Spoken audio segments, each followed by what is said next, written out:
Hello friends, നമുക്ക് ക്രോസോൺസ് വെച്ച് ഒരു സ്നാക്സ് ഉണ്ടാക്കിയാലോ? അപ്പൊ എഗ് റെഡി ആയിക്കൊണ്ടിരിക്കുന്നു. ക്രോസോൺ എടുത്ത് കട്ട് ചെയ്യാൻ പോവാണേ. നടുവേ വിടിയിച്ച് കളയരുത്, അതായത് ക്രോസോൺ ഇങ്ങനെ ഇങ്ങനെ ഇരിക്കണം, വിട്ട് കളയരുത്. അപ്പൊ ഇങ്ങനെ കട്ട് ചെയ്തെടുക്കണം. അതിലേക്ക് നമ്മൾ ബേക്കണും ചീസും എഗ്ഗും വെക്കും. എഗ്ഗ് നമ്മൾ ലാസ്റ്റേ വെക്കുള്ളൂ. ബേക്കൺ വെച്ച് ചീസും വെച്ച് നമ്മൾ എയർ ഫ്രൈ ചെയ്യും ഒരു കപ്പിൾ ഓഫ് മിനിറ്റ്സ്. അതിലേക്ക് ഇത് മെൽറ്റ് ആവും. അത് കഴിയുമ്പോൾ നമ്മൾ അതിലേക്ക് എഗ്ഗ് വെക്കും. ഫസ്റ്റ് നമുക്ക് ചീസ് വെക്കാം.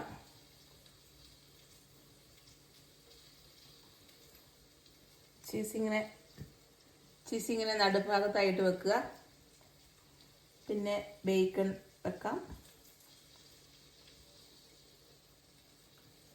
നമുക്ക് എയർ ഫ്രയറിനകത്ത് വെച്ച് എടുത്തിട്ട് കാണിക്കാം.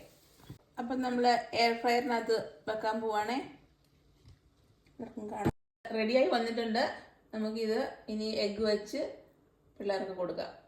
This is a special evening snacks. നല്ല ഹെൽത്തിയാണ്. ബേക്കൺ ഉണ്ട്, എഗ്ഗ് ഉണ്ട്, ചീസ് ഉണ്ട്, bread or croissants, anything you can use. അപ്പോൾ എല്ലാവരും ട്രൈ ചെയ്യൂ. വെരി സിമ്പിളാണ് ഉണ്ടാക്കുക. എല്ലാവരും ട്രൈ ചെയ്യുക. അപ്പോൾ വീഡിയോ ലൈക്ക് ചെയ്യുക, ഷെയർ ചെയ്യുക, സബ്സ്ക്രൈബ് ചെയ്യുക. Bye bye.